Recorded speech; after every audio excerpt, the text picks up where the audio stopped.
Voilà, super. Du coup, on est en live. Aujourd'hui, mercredi 12 mars, il est 20 h du moins. Pour la grande majorité d'entre vous, il est midi ici, du côté de l'Arizona. Donc, on va directement aller en partage d'écran. S'il y a des nouveaux, écoutez, welcome. Que ce soit des nouveaux dans mon canal, Pierre, enfin Pierre Golocom Gratos, bien, bref, vous l'avez compris, ou des gens qui assistent à leur premier Zoom, c'est toujours possible, hein. Des gens qui s'intéressent à la crypto maintenant, bah écoutez, toujours un bon moment de s'intéresser au marché financier. Bien sûr, on va parler du Bitcoin dans un premier temps. Puisque voilà le Bitcoin, si vous êtes nouveau, si vous êtes ancien, vous êtes déjà au courant bien évidemment, mais Bitcoin, voilà, c'est la locomotive, il donne le tempo sur l'ensemble du marché crypto et ce cycle est différent des cycles précédents. Maintenant, alors bien évidemment ici, en rien, ce que je partage ne doit être considéré comme un conseil en investissement, c'est ma vision des choses. Des fois, je peux avoir raison, des fois, je peux me tromper. Voilà, qu'on s'entend bien, hein. Ne prenez jamais vos décisions à chaud sur ce que je pourrais dire, exemple ici, ou sur ce qu'une autre personne peut partager sur n'importe quel type de réseau social. Prenez très au sérieux vos investissements, bien entendu, et vous devez toujours comprendre les risques, d'accord? Donc voilà, ici en ce qui concerne le Bitcoin, on est maintenant à 82 600 dollars. On avait un rendez-vous important aujourd'hui. Vous l'avez peut-être vu, peut-être entendu. Je l'ai partagé d'ailleurs dans mon canal. J'en ai même parlé sur mon Instagram. C'est l'inflation. Bon, c'est pas une surprise pour moi, puisque on s'attendait à avoir une diminution de l'inflation. Ceci dit, ça a été officialisé avec le CPI aujourd'hui. Donc, voilà, ça, c'est une bonne chose, bien sûr, d'avoir une inflation qui est en baisse. Et on avait eu une belle réaction, hein, sur le Bitcoin. Bon, là, je suis en weekly. Mais en daily, on peut voir, même si on met en 4 heures par exemple au niveau de l'annonce, le Bitcoin est monté jusqu'à 84 000 si je ne dis pas de bêtises. Et puis ensuite, il a un petit peu corrigé. Bref, on est dans les alentours de 82 000 dollars en ce moment même. Mais ici, ce que je veux regarder, c'est avoir un peu plus de recul. La raison pour laquelle ici, on est en weekly sur le Bitcoin. Euh, et on peut voir. Alors, déjà, la bonne nouvelle, on va dire, c'est que le CME Gap a été entièrement comblé ces derniers jours, puisqu'on est descendu jusqu'à 76 900 dollars. Donc, le CME Gap qui avait été créé post-élection, donc après le week-end, donc on avait eu Donald Trump qui gagne, explosion au niveau du prix. Voilà, les futurs, le CME du côté de Chicago, forcément, ça ferme le vendredi, ça reprend le lundi, donc un gap s'était créé et c'était l'écart de prix. On l'avait comblé, hein, il y a 2 semaines, ceci dit, on l'a comblé entièrement il y a de ça quelques jours. Donc bref, ça c'est une histoire maintenant qui est derrière nous. Euh, alors bien évidemment, aujourd'hui, le contexte qui domine, je pense que vous êtes tous au courant si vous vous intéressez au marché depuis minimum plusieurs semaines. Donald Trump a une influence importante avec cette guerre tarifaire. Et on peut le voir, on a encore eu un one-man show, pas plus tard qu'hier, avec le Canada. Wow, on monte de 25 à 50%. Puis boum, 1 heure après, ou peut-être 3 heures après, je ne sais plus. Oh, finalement, non, on stoppe parce que le Canada est venu avec, oh, OK, on va baisser, je sais quoi, quel pourcentage sur quoi. Bref, j'en oublie, tellement ça part dans tous les sens. Donc voilà, aujourd'hui, c'est littéralement un petit peu comme sur Internet avec les mimes, hein. On prend des pop-corn, Michael Jackson, ouais, un mime assez partagé sur Instagram. C'est vraiment la situation dans laquelle on est aujourd'hui. Et si vous êtes nouveau, vous devez savoir que si vous n'êtes pas nouveau, peut-être que c'est votre cas, on n'aime pas l'incertitude. Les marchés financiers détestent ça. Et aujourd'hui, votre focus est principalement, je pense, hein, sur le marché des cryptos, ce qui est mon cas également. Maintenant, voilà, enfin, ça fait des années que j'ai une exposition également sur le stock. Et on peut voir aujourd'hui que ce n'est pas uniquement le marché des cryptos. Alors, il faut séparer Bitcoin et les cryptos. C'est super important parce que si on se concentre sur Bitcoin, c'est là où les gens perdent leur esprit, deviennent complètement pff, émotionnels en fait. Parce que Bitcoin, sincèrement, jusqu'à là maintenant, hein, je dis pas dans une semaine, 2 semaines, je peux changer de discours, bien entendu, parce qu'on n'a pas de boule de cristal et tout peut arriver dans un sens comme dans un autre. Mais au jour d'aujourd'hui, ici, d'accord, il n'y a rien d'alarmant sur Bitcoin. C'est, encore une fois, c'est Internet et les gens perdent leur esprit. Alors, je peux comprendre parce que les gens sont majoritairement exposés sur les altcoins et les altcoins, c'est une autre histoire. De ce côté-là, j'ai aucun problème. La majorité des altcoins se font nettoyer.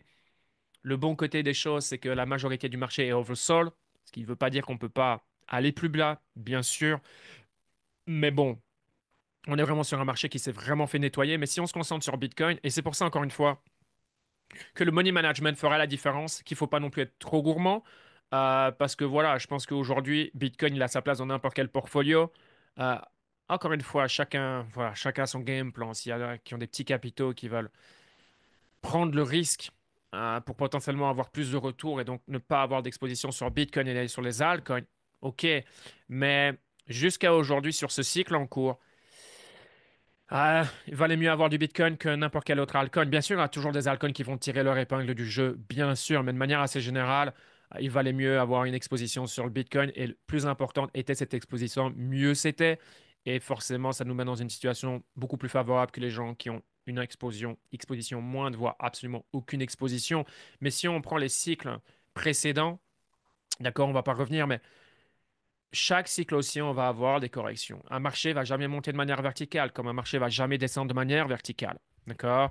D'ailleurs, comme ici, on avait commencé à accélérer, ici en 2023, on a eu une grosse phase de consolidation en 2024, chose que les gens n'aiment pas, parce que forcément, les gens aiment bien de l'action. Donc ça, c'était une zone très chiante pour la majorité des gens. Et puis ensuite, on a une accélération, consolidation, et ici, on a break. Bon, après, je pense que vous avez connaissance des raisons du pourquoi.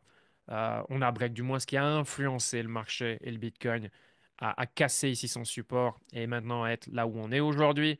Mais c'est normal. Il n'y a absolument aucune raison de prendre peur en ce qui concerne Bitcoin. Euh, le cycle précédent, les moyens de correction étaient de quoi? Corrigez-moi si je me trompe, peut-être 27%. Le cycle d'avant, 30%. Et aujourd'hui, on doit être quoi? Sur du 27% en ce moment même. Donc, c'est tout à fait normal en ce qui concerne Bitcoin. C'est les altcoins. Et là, je vous l'accorde, c'est un autre sujet. D'accord? Donc, en ce qui concerne Bitcoin, on est good. Pour moi, on a notre support bull market que j'ai appelé ici, aux alentours des 74 000 qui représente le plus haut qu'on avait réalisé avant le halving. D'accord? Donc, l'année dernière. Et voir vraiment, mais là, ça devient une zone. Faut vraiment être encore plus vigilant que maintenant. C'est les prix. Le jour de l'élection américaine, avant les résultats, en sachant que énormément d'actifs, ou SP500 par exemple, euh, étaient déjà revenus sur ces anciens prix. Donc ça, c'était là. Et ici, déjà en janvier, ça signifie que les gains réalisés ici, grosso modo, ben, ils ont été repris par le marché. Ensuite, on a eu une reprise sur le SP500, et puis là, avec cette guerre tarifaire qui sème le chaos, voilà, les gens prennent peur. Et donc, qu'est-ce que font les gens? Les gens vendent. Et donc forcément, quand vous avez de plus en plus de gens qui prennent peur et de plus en plus de gens qui vendent, bien évidemment, bah voilà, on a ce genre de graphique de bougie rouge, où la semaine dernière, le SP500 a quasiment clôturé la semaine avec du moins 4%, ce qui est énorme. Je sais que quand on est en crypto, quand on entend moins 4%, on se dit, moins 4%, c'est une blague. En stock, c'est une autre histoire. On n'est pas sur les mêmes market cap. Si aujourd'hui, on prend les 7 magnifiques, d'accord. Donc les 7 magnifiques, c'est quoi en stock? Ça va être Apple, Microsoft, Amazon, Google, Meta, donc Facebook, Nvidia et Tesla. Alors certes, aujourd'hui, on est sur une belle journée verte. Est-ce que l'annonce de l'inflation a un impact positif sur les cours de ces stocks? Peut-être. À voir, parce que les stocks se sont tellement fait défoncer ce début de semaine qu'il est plus facile aussi d'avoir une réaction positive. Si on prend le stock de Tesla, Tesla, les gens s'imaginent pas, mais depuis les plus hauts réalisés fin décembre, on est descendu jusqu'à du moins 55%. C'est énorme. On parle de Tesla. Tesla, alors, on doit être en dessous d'un trillion maintenant. Market cap, 800 milliards. D'accord? On n'est pas sur un altcoin à 3 milliards de market cap, OK? On est sur une compagnie qui a une valorisation à 800 milliards aujourd'hui. Donc, elle a perdu 55% de sa valeur en l'espace de décembre, janvier, en l'espace de 3 mois. C'est colossal. Alors certes, je pense que Tesla souffre de l'image de Elon Musk, puisque voilà, là c'est un peu une situation mélangée business et politique. Donc voilà, après encore une fois, je sais pas si...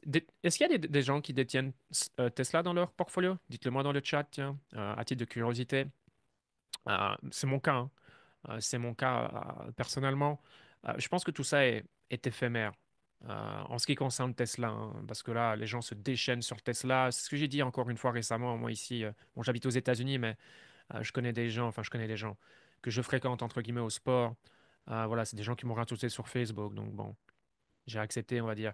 Donc, je vois leurs conneries sur Facebook qui est en train de protester. Elon Musk, Elon Musk, Elon Musk. Il y a vraiment un acharnement sur Elon Musk en ce moment et ça se reflète sur son stock en particulier. Donc, vous voyez, ça, c'est des choses aussi qui font partie du jeu et c'est des choses qui dans quelques semaines, dans quelques mois, seront complètement oubliés. Alors, je ne dis pas qu'aujourd'hui, vous devez acheter Tesla et que Pierre a dit que à supposer que dans les prochaines semaines, la valeur du stock serait plus élevée. C'est pas ça que j'ai dit. J'ai une vision long terme sur cette position qui est dans mon portfolio. J'ai mes propres raisons d'avoir une position sur Tesla, avec cette envie de continuer à développer cette position. Mais voilà, je pense que c'est totalement injustifié et qu'encore une fois, les gens sont très émotionnels. Mais je pense que Tesla est un bon baromètre pour les marchés financiers en ce moment, comme l'est bien évidemment Nvidia. C'est pour ça que je parle beaucoup de Nvidia parce qu'il est important pour la bonne santé du SP 500, puisque c'est le stock qui a tout explosé depuis 2023, hein. Tout le monde n'a que deux yeux, c'est quoi l'expression, hein, enfin bref, vous l'avez compris pour Nvidia. Et ce à juste titre, et parce que voilà, c'est la compagnie qui représente, on va dire, le secteur de l'intelligence artificielle. Et de semaine en semaine en semaine, on entend de plus en plus parler de l'intelligence artificielle. Dites-le moi dans le chat si je me trompe. Mais d'ailleurs, ouais, dites-le moi dans le chat. L'intelligence artificielle sous toutes ses formes, est-ce que vous en entendez de plus parler ou pas forcément? Dites-le moi dans le chat, je suis vraiment curieux.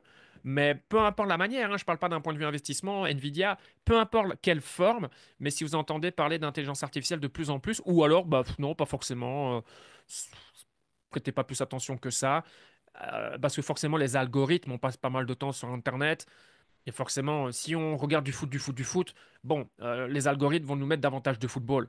Mais voilà, moi, voir mes réseaux, ce serait comique. C'est marché financier, marché financier dans tous les sens. Donc forcément, voilà, tout ce qui est robot et AI, je peux pas surfer sur Internet pendant 10 minutes sans voir une publication. C'est peut-être votre cas aussi, hein. On n'est peut-être pas une bonne représentation d'une personne lambda de par nos centres d'intérêt. Je regarderai le chat juste après. Mais je pense que l'intelligence artificielle, on en entend de plus en plus parler. Et les gens veulent bête là-dessus. Le problème, c'est que la majorité du temps, les compagnies sont privées. Donc, on ne peut pas investir. C'est réservé aux insiders, des gros poissons, pas à des gens comme vous et moi. Donc, voilà, ça explique aussi pourquoi bah, beaucoup de gens se disent, OK, Nvidia. Également pourquoi d'autres se disent, OK, la crypto, il y a une magnifique opportunité sur ce secteur. Et je pense qu'effectivement, quand le marché va reprendre, tout ce qui touche le secteur de l'AI, ou les sous-catégories, comme j'appelle ça, agent AI, memecoin AI, vont reprendre et vont ultra bien performer. Parce que la hype est là et la hype va continuer à grandir. Donc, c'est définitivement pas un narratif qui va disparaître pour moi, qui va continuer à prendre de plus en plus de place dans sa dominance au niveau du market cap crypto. Donc voilà, les 7 magnifiques, définitivement à surveiller parce que ça représente la bonne santé du SP 500. Donc aujourd'hui, OK, on a une journée plutôt pas mal. Comme je le dis dans le VIP, ne pas tirer de conclusion, il faut vraiment être vigilant et prudent ici. Après, chacun son game plan, bien évidemment. Il y en a peut-être, franchement, je le dis depuis plusieurs semaines, je le sais, c'est l'expérience qui parle. Pour 80% des gens, la meilleure chose à faire ici, c'est de ne rien faire. Ça ne veut pas dire qu'il va falloir rien faire pendant des mois ou pendant des semaines. Ça se trouve dès la semaine prochaine, boum. C'est pour ça qu'il faut être proactif. Et ça, c'est quelque chose que beaucoup de gens ne comprennent pas. Et après, beaucoup de gens se disent, mais pourquoi moi ça marche pas? Pourquoi il y a pourquoi les histoires de succès, c'est les autres, mais c'est pas moi? Parce que très souvent, là où il faut faire les choses, les gens disparaissent. Et des fois, faire les choses, c'est ne rien faire. Mais c'est rester présent, comprendre ce qui se passe. Et lié à ce qui se passe, OK, le portfolio le plus important, c'est pas le portfolio de X, Y, Z. Le portfolio le plus important, c'est le vôtre. Soyez égoïste, bordel. Vous devez penser à votre argent, vous devez penser à votre portfolio. Et votre but, c'est d'agir dans votre bon intérêt. Et pour moi, franchement, la situation d'aujourd'hui, elle me fait vraiment penser au Covid en 2020. Je ne sais pas si certains d'entre vous, vous avez vécu le Covid. Euh, Moi, c'est le cas. Comment... Alors, certes, peut-être ça m'a aidé ma vision que j'avais sur le Covid. Probablement. Pour moi, c'était surjoué. Euh, et j'ai vraiment tiré avantage de cette situation. Les marchés financiers, le Bitcoin, vous vous souvenez de combien de temps ça a duré? Alors, si vous êtes dans le VIP, ça compte pas. On en a discuté récemment. Ça a duré un mois et demi. Un mois et demi. Et je me souviens, c'était la panique. Le Bitcoin, ouh. Vous voyez quoi? Les gens ont paniqué parce que voilà, voilà, je suis très sport. Moi, je le vois ici dans le sport, ici aux États-Unis, la NBA, tout ça. Il y a plein de choses en fonction de son intérêt. Oh, c'est fini. C'est pour ça, le seul regret que j'ai, je m'en souviendrai toujours. J'en ai parlé avec ma femme. Et là, pour le coup, ma femme m'a dit, t'es un gros idiot. C'est le seul mauvais move que j'ai pas fait parce que je m'étais mis dans une liste d'attente pour avoir un abonnement des Phoenix Suns. Faut savoir, même si tu y vas pas souvent, tu revends tes places individuellement. Et tu peux en tirer un revenu annuel, hein. Tu peux clairement, avec la hausse des prix, la- tu dégages un salaire. Ça paraît fou, hein. Tu peux dégager un salaire. Surtout, voilà, si dans ma situation, c'est le cas. Voilà, il y a 4 ans, j'ai eu un appel, et l'appel, à la limite, je l'ai boycotté. Les prix de l'abonnement, il était dérisoire. Quand je n'ai parlé avec ma femme, elle m'a dit, t'es un gros débile. Et après, voilà, ça, je pouvais pas le savoir. L'équipe est devenue sexy, elle a été compétitive, Kevin Durant est arrivé. Enfin bref, je suis pas là pour parler de basket, mais ouais, c'est de l'investissement ici. Et aujourd'hui, les places des matchs, alors ça dépend de quel type d'abonnement, bien évidemment, c'est juste insane. Aujourd'hui, je développerais un revenu easy. Parce qu'il y a de la demande pour aller voir les Phoenix Suns. Même s'ils sont sucks, on s'en fout, ils vendent. Vous voyez, donc ça, c'est le seul mauvais move que j'ai fait. Euh, alors que je me suis dit, le Covid, c'est stupide, ça va pas durer. Donc voilà, c'est pas, on fait pas toujours des bons moves, hein. Parce que je me suis dit, bon, ok, mais voilà, privilégier les marchés financiers, faire ce que j'ai à faire. Et voilà, donc cette opportunité, je l'ai pas saisie malheureusement. Je crois que j'en ai jamais discuté d'ailleurs, c'est pour la première fois que j'en parle. Voilà, ça c'était un bad move. Mais le Covid, ça a duré un mois et demi. Aujourd'hui, Trump, encore une fois, j'insiste vraiment, je peux me tromper, hein, mais il sait ce qu'il fait. Il arrive avec un plan et il le dit maintenant au effort. Il est OK avec de la douleur sur quelques semaines, premier trimestre, pour ensuite avoir quelque chose de beaucoup plus clean. Et là, il vient de dire aujourd'hui, bon, après, voilà, hein, comme quoi les marchés financiers, on va être vraiment content avec ça et les marchés financiers vont repartir. Vous n'avez pas besoin de vous tracasser. Bien évidemment, c'est lui qui tire les ficelles en ce moment. Mais c'est là où les gens, encore une fois, et c'est tout le temps les mêmes histoires. C'est pour ça que je casse la tête à beaucoup de gens d'avoir un journal de trading, à noter ce genre de choses. Parce que c'est des histoires qu'on va reconnaître dans X temps, sous une autre forme. Il y a eu le Covid il y a 4 ans, on a eu le FTX crash en ce qui nous concerne sur le marché des cryptos. Là maintenant, on a cette guerre tarifaire. Mais demain, il y aura autre chose. Quoi? Je ne sais pas, mais il y aura d'autres choses dans le futur. Mais le but, c'est d'apprendre de ces événements. Parce que là, très souvent, qu'est-ce qui se passe? Nos émotions rentrent en ligne de compte. Et puis voilà, hein, des fois, on parle avec d'autres personnes ou on écoute je ne sais quoi sur Internet. Et voilà, le lundi, on est bullish, le mardi, on est bearish, le mercredi, aujourd'hui, on redevient bullish parce que le Bitcoin est maintenant à 83 000 dollars et on est dans le vert. Et puis ça se trouve, fin de semaine, on est de nouveau bearish. Vous voyez ce que je veux dire? On part en fait dans tous les sens. Et c'est certainement pas de cette façon que vous allez gagner, les amis. Ah, certainement pas. Donc, voilà, aujourd'hui, c'est bien. On a une journée verte. Tiens, ici. Bon, on a une bonne reprise. Alors, ouais, fort probablement, je pense la grande majorité, le Russell, ça ne vous parle pas. En gros, vous prenez les 3000 plus grandes entreprises américaines et cet index représente les 2000 plus petites. Donc, ça vous donne aussi une idée de la santé des plus petites compagnies américaines. Donc, ça aussi, c'est un indicateur super important. Alors, ici, c'est pas une buy zone, hein. C'est des fois quand on voit ça, on se dit, ah, c'est une buy zone. Ça peut être un buy zone ou un support. Ici, on parle plus de support. Bon, après, là, il n'est pas ah, réellement représentatif parce qu'il faut avoir une meilleure vue en daily. On est en weekly ici, encore une fois. Mais voilà, ici, c'est important que ce niveau tient. Donc voilà, aujourd'hui, il faut suivre le stock parce que le Bitcoin n'a jamais pris une direction opposée au stock. Ce que je veux dire, si le stock continue de crash, n'attendez pas à ce que le Bitcoin aille chercher les 100 000 dollars. Ça ne se produira pas. Ou alors, j'aurais tort, et je serais très content d'avoir tort, et pour la première fois, le Bitcoin se décorrèle des marchés financiers, mais je pense pas que ça va arriver ici. Est-ce que ça pourrait arriver un jour? Ouais, potentiellement, c'est possible. C'est vraiment possible, parce que je pense que le Bitcoin est l'or 2.0, et, mais ça va demander encore du temps pour que de plus en plus de gens aient ce mindset.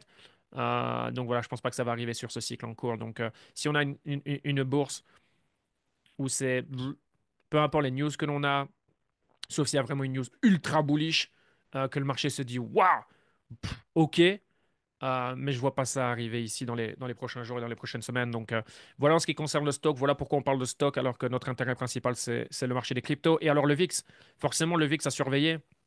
On a eu un VIX qui a explosé, vous le voyez. Ici la volatilité est rouge. Et puis là, depuis le début de cette guerre tarifaire menée par Donald Trump, explosé à la hausse. Ça, c'est une augmentation de plus de 75%, pratiquement 80% d'augmentation en l'espace d'un mois. D'accord? C'est la volatilité sur le SP 500. D'accord? Ils sont en train de connaître des choses que nous, on connaît en crypto. Il faut savoir que le stock, je n'ai pas les chiffres exacts, la liquidité qui a disparu du marché stock, c'est une scène. Alors, bien sûr, on est sur un market cap à 115 trillions, si je dis pas, enfin, il y a de ça quelques semaines, maintenant, certainement un petit peu moins. La crypto, c'est en dessous de 3 trillions, donc voilà, c'est pas comparable. Mais ça vous montre à quel point le niveau de peur, il est extrême. Alors là, maintenant, on est toujours dans les... Wow, je vais rafraîchir. Oh, ça, c'est bien. Ok, malgré qu'on ait un Bitcoin à 82, 83, c'est bien. On est toujours dans des niveaux de peur extrême. La bourse, c'est exactement la même chose. Donc la peur domine toujours le marché. C'est pas plus mal. À condition, bien sûr, que vous, de votre côté, vous ne faites pas partie des gens qui paniquent. Sinon, là, c'est un petit peu problématique. Il y a de fortes chances que ce que vous faites maintenant, c'est certainement l'opposé qu'il faut faire. Bon, ça ne veut pas dire que si vous faites rien, que je vous dis de faire quelque chose, mais vous comprenez l'idée, vous comprenez ce que je veux dire. Donc, voilà, aujourd'hui, en ce qui concerne les stocks, pourquoi on parle de stocks. Une autre chose qui est intéressante, et je vais terminer là-dessus avant de venir dans le chat. euh, Coinbase. Alors personnellement, j'ai plus de position sur Coinbase. Très content au final, je m'en serais très bien débrouillé. Parce que voilà, j'avais très bien acheté Coinbase en bear market, dans les 40, 50 dollars, etc. Donc voilà, moi j'ai plus de position sur Coinbase depuis maintenant un petit moment. Mais intéressant, ce que Brian Armstrong a envie de faire, c'est de tokeniser le stock et donc pouvoir investir dans le stock tout simplement via un ticker, enfin, sur la blockchain en soi. Et ça, Robinhood, Vlad, et également derrière, hein, et d'autres personnes veulent tokenomiser les actifs. Et je pense que c'est l'avenir des marchés traditionnels. Donc, à voir si Coinbase ça va, ça va aboutir. Je pense que c'est une histoire, c'est juste, c'est pas si, c'est une histoire de quand. Donc, ça peut être intéressant pour Coinbase. Je ne sais pas s'il y a des gens qui ont du stock Coinbase. Dites-moi dans le chat. Après, il y aura plusieurs questions-réponses, mais je serai faire le tri entre tout. Je suis curieux de savoir s'il y a encore des gens qui ont du stock Coinbase. Euh, mais voilà, forcément, si ça se fait, ça pourrait avoir une bonne pression acheteuse potentiellement sur le stock. Après, forcément, en fonction de quand ça voit le jour, ça dépendra des conditions du marché, hein, qu'on s'entend bien. Si le marché il est dégueulasse, voilà. En revanche, si le marché se reprend, et moi, c'est ce que je pense. Aujourd'hui, le scénario le plus probable à mes yeux, c'est qu'on ait une reprise. L'inflation est en baisse, très bonne chose. Le dollar continue de prendre la bonne direction et ça va continuer d'aller dans ce sens-là. Et c'est bon pour tout le monde. Et on va baisser les taux. Et les États-Unis ne veulent pas refinancer leur dette avec les taux actuels. Il va forcer la main à Jérôme Paul. Et là, pour moi, ça devient clair. La question, c'est quand est-ce que Jérôme Paul va baisser les taux? Voilà. Et cette guerre tarifaire, ça va pas durer 3 mois. C'est comme le Covid, c'est comme tout. Vous voyez, le Covid, c'est des bons exemples, les amis. C'est pour ça que des fois, il faut savoir prendre du recul. Des fois, allez, sortez pendant 2 semaines, ne regardez plus à rien, revenez dans 2 semaines. Et, euh, et ça vous évitera probablement de faire des bêtises que vous allez regretter ensuite, hein. Quand je vois qu'il y a des gens ici qui lâchent prise, je me dis, putain, c'est dommage, quoi. Parce que c'est les premiers qui vont regretter dans plusieurs semaines ou plusieurs mois, c'est sûr. Les probabilités de faire de nouveaux plus sur Bitcoin, selon moi, c'est super important. Je veux dire, avec ce que je viens de vous partager ici, puis même, prenez du compte. Encore une fois, je peux me tromper, mais là, putain, énormément de gens vont se tromper. Euh, la SEC abandonne toutes ses poursuites contre toutes les compagnies crypto. D'un point de vue administratif, législation, oh, putain, le travail qui a déjà été fait en seulement 2 mois, insane. Donald Trump a encore insisté au niveau des stablecoins, où on veut un cadre clair avant le mois d'août ou le mois de juillet. Ça, c'est énorme. Je veux dire, on voit de plus en plus de banques, de fonds, dans tous les sens, ça part. Parce que c'est un peu comme un nouveau jouet, sexy, qui fait parler. Et n'importe quelle institution, qu'ils aiment ou qu'ils aiment pas, c'est pas la question d'aimer ou de ne pas aimer. Le but, c'est de faire du business. Et qu'à partir du moment où le voisin offre ça à ses clients, tu prends la même direction. Parce que sinon, ton voisin peut te prendre des parts du marché, tu peux perdre des clients. C'est du business. C'est du business. Donc c'est juste normal qu'on va dans cette direction. Et aujourd'hui, tout ce qui se met en place va tout simplement favoriser l'adoption institutionnelle et la liquidité qui va arriver sur le marché. En plus, avec un money supply qui va continuer d'augmenter, le dollar qui va continuer à baisser. Waouh! Et c'est là où les gens, je pense, sont beaucoup trop focalisés sur ce qui se passe aujourd'hui, ce qui se passe hier, ce qui se passe demain. Alors que putain, ce qui nous intéresse, parce que je pense que la majorité sont des investisseurs, c'est ce qui va se passer dans les prochaines semaines et les prochains mois. Et ça se trouve, dès le mois d'avril, le marché il explose à la hausse. C'est un scénario qui est possible. Je vous promets pas, je peux faire aucune promesse, ok? C'est là où il faut pas, voilà, il faut être malin. Mais je suis absolument pas surpris si là ça se calme, les tarifs, le marché, il est proche du bottom. Proche, j'ai pas dit que c'était le bottom, mais pourquoi pas proche.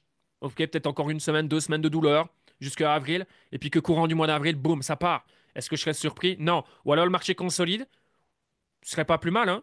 On consolide, et puis ensuite, boum, on a un nouveau mouvement. Sans compter que 100% spéculatif. On va avoir, on va avoir des news d'ici peu. de compagnies qui achètent. Bah, là, il y en a Rumble.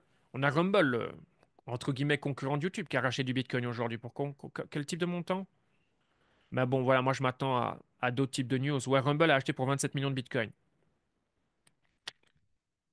Il y en a d'autres qui vont arriver, surtout avec ce niveau de prix. Mais ça, encore une fois, c'est mon idée. Il n'y a jamais eu autant de gens qui observent Bitcoin qu'aujourd'hui. Et si on regarde également les baleines, plus de 65 000 bitcoins ont été accumulés au cours des 30 derniers jours. En gros, qu'est-ce qui se passe? Tout le temps les mêmes histoires. Les gens qui sont tout nouveaux se font sortir, vendent en perte, et ceux qui ont possèdé déjà une grosse quantité, qui ont forcément un niveau de croyance bon, bah, très important, qu'est-ce qu'ils font ici? Bah, ils sont en train d'acheter. Voilà, en fait, c'est là où il faut savoir penser à contre-courant, parce que c'est comme ça qu'on gagne, tout simplement. Si on fait ce que monsieur et madame tout le monde fait, c'est un raccourci, hein, mais vous allez probablement pas gagner, les amis. D'accord? Si toute la masse est acheteuse, soyez vigilants. Si maintenant la masse se désintéresse, sont vendeurs, blablabla, peut-être que vous devez vous intéresser au marché et qu'on est peut-être dans des zones où c'est intéressant d'acheter. Encore une fois, c'est lié à votre portfolio. Mais voilà, je pense aussi, on voit de plus en plus d'États qui s'y intéressent. On voit des déclarations qui sont en train d'être partagées semaine après semaine. On a de nouveaux intérêts. Tiens, si le Bitcoin l'officialise comme dans sa réserve stratégique de Bitcoin, ça fait du sens. Le FOMO va prendre place.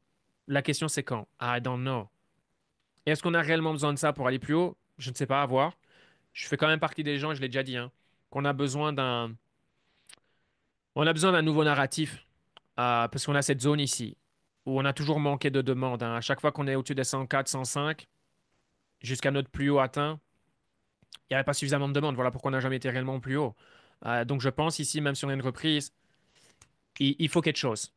Et ça se trouve, ça peut être les États-Unis qui trouvent une manière, que ce soit son fromage ou peu importe, comme ça évite de passer devant le Congrès, machin, etc.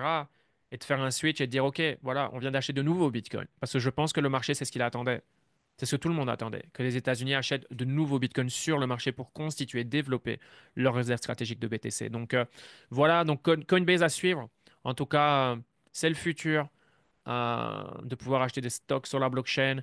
Voilà, moi personnellement, ce qui m'intéresse énormément, c'est Robinhood, pour plein de raisons. J'ai exposé ma thèse dans le VIP. Alors, disclaimer entre guillemets, mais j'ai une top position sur Robinhood que j'ai envie de continuer à développer. Bon, certainement pas le graphe le plus sexy en ce moment. Grosse correction. Il faut savoir que Robinhood est quand même fortement corrélé aujourd'hui au Bitcoin et au crypto, malgré que c'est un broker au final qui a démarré en étant un broker stock. Mais aujourd'hui, la crypto est devenue une part tellement importante des revenus et de la compagnie qu'aujourd'hui, voilà, on a une grosse baisse sur Robinhood. Je l'avais dit, hein, que le support, c'était une entrée très très agressive ici. Et sans surprise réelle avec ce qui se passe, on est venu se poser sur notre support numéro 2. On peut le voir très clairement ici. Bon, là, on a une reprise aujourd'hui de 7%, mais voilà. À être vigilant, mais voilà, entre Coinbase et Robinhood, moi, mon choix, il est plus que clair. Tesla, on en a discuté. Je pense qu'il faut vraiment suivre Tesla. Ça peut être un excellent baromètre par rapport à la santé des marchés liés au set magnifique. Donc voilà, on va s'arrêter là pour aujourd'hui. On a vu pas mal de choses au final. Je vais revenir un petit peu sur le chat puisque je vous ai posé trois ou quatre questions. Pop, pop, pop, pop, pop, pop, pop, pop, pop, pop, pop, pop. Ouais, il faut que je remonte beaucoup plus haut. Putain, vous avez été actif. Euh, ok, là. Hop. Donc, yes, yes. Nada. J'ai du Tesla. Ouais, grave. Sur Insta, ouais, la quantité aussi. Et le quantique aussi de plus en plus. Que tu vois sur. Donc là, l'IA, intelligence artificielle, bien sûr que ça en parle, beaucoup de plus en parle. Ouais, en France, il n'y a pas longtemps, Macron a dit qu'il allait investir 10 milliards dessus. Pas forcément. Je trouve qu'il y a moins de hype. Ok. Ça parle d'IA régulièrement, mais pas plus que ça. Parle beaucoup de nouveaux modèles LLM et de nouveaux agents AI. Pour Nvidia, Tesla, etc. Même BTC. Est-ce que ce n'est pas assez logique aussi qu'il y ait des prises de profit vu la croissance? Wow, ça aussi, ouais. AI, tous les jours, on en entend parler. Pourcentage de change que le top était 109K pour ce cycle de 3 ans. Alors déjà, moi, je fais partie des gens qui pensent que le cycle des 4 ans, tout ça, c'est terminé. Voilà, ça fait partie du passé. À voir, hein, à confirmer. L'avenir nous le dira si c'était correct ou non. Et pour moi, définitivement, les 109K sont pas le top de ce cycle. Mais voilà, ça, c'est mon avis. Pas de Coinbase. Je viens de t'envoyer un message sur IG. Ok, bah j'irai regarder après. Bonsoir Pierre Redo, des nouvelles sur l'académie.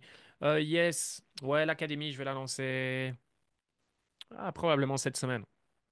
Probablement cette semaine. Je sais que j'avais déjà dit, je sais plus, enfin bref, j'avais dit mois de mars, donc semaine prochaine, ça reste le mois de mars encore. Euh, ouais, probablement, je vais sortir ça cette semaine. Voilà. Donc je vous tiendrai au courant dans le vide dans un premier temps, puis après, de toute façon, ça sera public. Ok?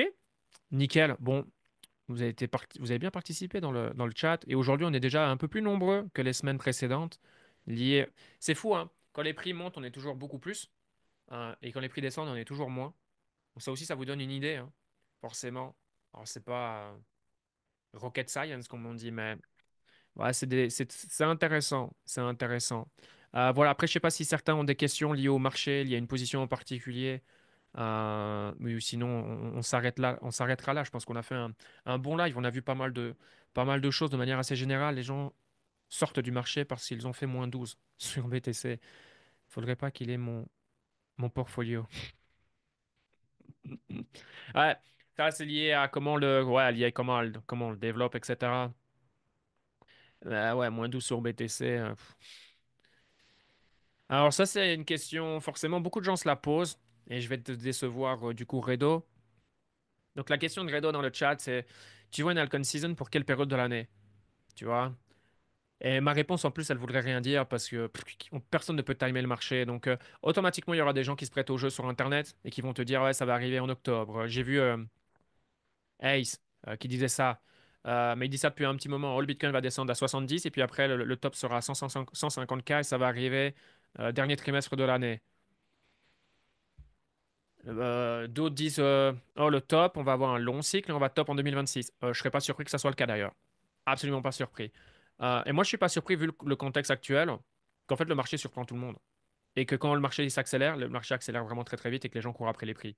Je serais absolument pas surpris. Et qu'entre-temps, on va avoir des news positives, des news bullish qui vont venir renforcer le marché et qui vont lui permettre d'aller encore plus haut de par le fait que davantage de gens sont en train d'arriver avec de la liquidité, etc., etc.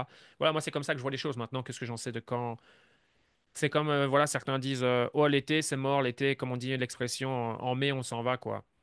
Ben, je serais pas étonné. Tu vois, par exemple, cette fois-ci, bah, ça se trouve complètement l'inverse. Donc, il faut vraiment faire attention. Voilà. Il faut faire attention. Je n'en sais rien, Redo. Voilà, pour te répondre, je n'en sais strictement rien. Le timing, je sais pas. Et s'il y en a qui peuvent le prédire, putain, bah, c'est des champions. Euh, Oh, ok, je savais pas. C'était les vacances aussi pendant les 2 semaines précédentes. Peut-être que c'est une explication au nombre de participants sur les lives. Ah, je savais même pas que c'était les vacances. Euh, ok, vacances de quoi? Ah ouais, c'est vrai, ici, ils sont en vacances. En plus, ouais, le fils de ma femme est en vacances, c'est vrai en plus. C'est spring break ici. Bon, après, je crois en Belgique, c'est d'autres types de vacances. Euh, Ah! Alors, ça, c'est intéressant, la réflexion de Redo. Et comment peut-on avoir un BTC à 1 million vers 2030 alors qu'il a du mal au-dessus des 100K? Alors déjà, entre-temps, c'est comme en fait Bitcoin à 10K, il est passé à 100K. Pendant un moment, le Bitcoin il avait du mal à passer les 10K. Bon, et on regarde ensuite, bah, c'est les 100K, ils ont été atteints. Plus on avance, plus le Bitcoin il est adopté, plus le Bitcoin il est compris, plus il y a des gens qui s'y intéressent. Également, là en ce moment, depuis maintenant un an, les gens qui s'y intéressent et les gens qui achètent Bitcoin, c'est pas non plus avec les mêmes montants. Ah, c'était carnaval, ok. Donc voilà, le Bitcoin il évolue. Encore une fois, c'est un actif qui est plutôt jeune. Maintenant, effectivement, moi je suis un des premiers depuis des années à dire ouais 2030, 2030, 2030, 2030. Mais voilà, ça reste de la prédiction, hein. La valeur de cette target, elle vaut pas grand-chose. Après, moi je me base sur le fait que dans X années, voilà, de plus en plus, on va passer par différentes phases, de la régulation, de l'éducation. Quand je parle d'éducation, c'est que de plus en plus de gens, pas vont en entendre parler, mais vont le comprendre. Euh, et que voilà, de cycle en cycle, bah, le Bitcoin devient de plus en plus important, mais également les gens qui possèdent Bitcoin, on peut le voir ici, de moins en moins de gens sont vendeurs. Et je pense qu'aujourd'hui, alors le transfert de richesse entre les baby boomers, les nouvelles générations, ça va aller au-delà des 5 prochaines années, même si le transfert progressivement il est en train d'arriver. Et c'est aussi un de mes bets et on n'en parle pas suffisamment. Et j'en ai fait une vidéo dans l'académie. Où je l'ai faite ou je vais la faire. Non, elle a été faite. Et je fais un descriptif des générations. Et déjà ça aussi, c'est un sacré argument. Euh, Vous pensez que les nouvelles générations, ils vont prendre l'or ou ils vont prendre le Bitcoin? Qu'est-ce qui fera davantage de sens pour eux? Quelque chose de palpable sur leur téléphone, avec lequel ils seront à l'aise, d'accord? Ou aller acheter du Bitcoin je ne sais où, le stocker dans une banque, machin, etc. Moi, je ne pense pas. Donc bref, sujet à développer. Mais ouais, je pense pour différents aspects, à la limite, ça pourrait être une excellente thématique pour un live. Il y a moyen d'avoir une bonne conversation pendant 40-45 minutes, de voir pourquoi. Après, ça peut, si ça arrive avant, ça arrive avant, ça arrive en 2032. J'ai toujours dit, ça arrive en 2032, je vais pas râler, tu vois. Mais je pense que dans cette time frame, et je pense même qu'on prend de l'avance avec ce qu'on a eu, les ETF, l'engouement. Encore une fois, c'est pas pricé, le fait que la réserve stratégique de Bitcoin, elle est officielle et le prix est down. Mais je pense que là, déjà, dans les 12-24 prochains mois, on va avoir, ça va pricer la news. On va avoir d'autres nations, d'autres compagnies qui vont arriver, etc. Donc, ça va, Bitcoin va de plus en plus rentrer dans les têtes des gens aussi. Et énormément de gens. Il y a deux types d'achats, hein. Il y a des achats par la logique et des achats par le FOMO. Et les achats par le FOMO, voilà, les achats par la logique aussi, mais les achats par le FOMO vont s'intensifier. Et il y a deux choses. Premièrement, allez, disons dans les 5 prochaines années, le Bitcoin flip là. Ça pourrait lui permettre d'avoir une valeur de, ouais, on serait dans les 1 million, quelque chose comme ça. Et il y a un autre aspect, c'est que là, tu parles en millions, donc tu parles en dollars. Mais également, moi, je pense que la valeur du dollar va continuer à chuter dans les 5 prochaines années. Tu vois? Donc forcément, plus on avance, plus le Bitcoin croît en valeur, plus le dollar chute. Donc, c'est aussi en avantage du Bitcoin. Je sais qu'il y a peu de gens qui pensent comme ça, alors que normalement, enfin, c'est juste du bon sens. Donc, il y a aussi ça à prendre en considération. Et à un moment donné, ben, pas encore maintenant, c'est trop tôt, mais j'ai hâte d'en parler dans plusieurs années, je dirais. Je vous l'avais dit, et je le dis, je vais m'amuser avec ça et je vais le dire à de multiples reprises. Euh, on ne regardera même plus le Bitcoin en dollars. Il faut regarder le Bitcoin contre l'or. Si aujourd'hui on le considère comme une réserve de valeur, le dollar n'est pas une réserve de valeur. Donc tu ne regardes pas le Bitcoin contre le dollar. Tu ne regardes certainement pas le Bitcoin contre l'euro, c'est la même chose. Tu regardes le Bitcoin contre l'or. Ça, c'est le graphique qui devrait normalement intéresser les gens. Sur le long terme, moi, c'est le graphique qui m'intéresse. D'accord? Donc je pense qu'à un moment donné, regarder la valeur du BTC contre du fiat, ça n'aura pas beaucoup de sens. Et puis ensuite, je pense que les gens vont s'y habituer. Et les gens penseront, on parlera en Satoshi. Ça sera l'unité de mesure utilisée dans le langage de conversation. Parce qu'on va pas parler en Bitcoin dans le futur. De toute façon, plus on avance, plus ça va être compliqué pour avoir un Bitcoin. Ne fût-ce qu'un Bitcoin. Dans d'ici 5 ans, c'est pas que ça sera impossible, mais ça sera uniquement réservé aux riches ou des gens qui ont énormément de moyens pour pouvoir s'acheter un Bitcoin, imaginons à 1 million, à 5 millions. D'accord? Donc, on parlera en Satoshi dans quelques années. C'est pas le cas maintenant, mais dans le futur, on parlera en Satoshi. Ce sera quasiment plus possible pour une personne lambda d'aller chercher un Bitcoin, etc. On parlera en 0,01 puis 0,001. C'est pour ça qu'il faut tirer avantage de ce qui se passe, les amis. C'est pour ça qu'il faut faire ses devoirs, il faut développer ses convictions. Sinon, c'est le genre de trade, on va s'en vouloir toute une vie. Encore une fois, c'est ce que moi je pense. Peut-être bientôt acheter de l'or en B. Ouais, bon, après, moi personnellement, c'est certainement pas un trade que j'ai envie de faire. Mais ouais, ouais. Ok, guys, ça fait 40 minutes. Bon, je pense on a fait un bon live. Je pense que j'ai pas manqué de questions. Tac, tac, tac. Je remonte un petit peu. Non, après, je vois que tout le monde reste. Il y a une personne. Ah non, voilà, il y a une personne qui vient de s'en aller là. Par rapport à quand je voyais. Non, je pense que j'ai répondu à tout le monde. Donc on est bon, hein. Yes, on est bon, guys. Guys, je vous souhaite un excellent mercredi, une excellente semaine. On reste connectés. Et il existe le graphe BTC Gold, oui, yes, bien sûr. Ouais, ouais. Euh, ouais, moi je l'ai automatiquement. Tu fais une division, hein. Tu fais une division. Tu prends le graphe du BTC, tu divises par ton graphique sur l'or et tu as ton graphe. Tu l'enregistres ensuite sur ton. ton TradingView. Hâte de découvrir l'académie. Bah écoute, Sacha, devrait être partagé cette semaine. Donc je vous tiens au courant. Ça marche? Sur ce, guys, prenez soin de vous. À de la semaine. See you.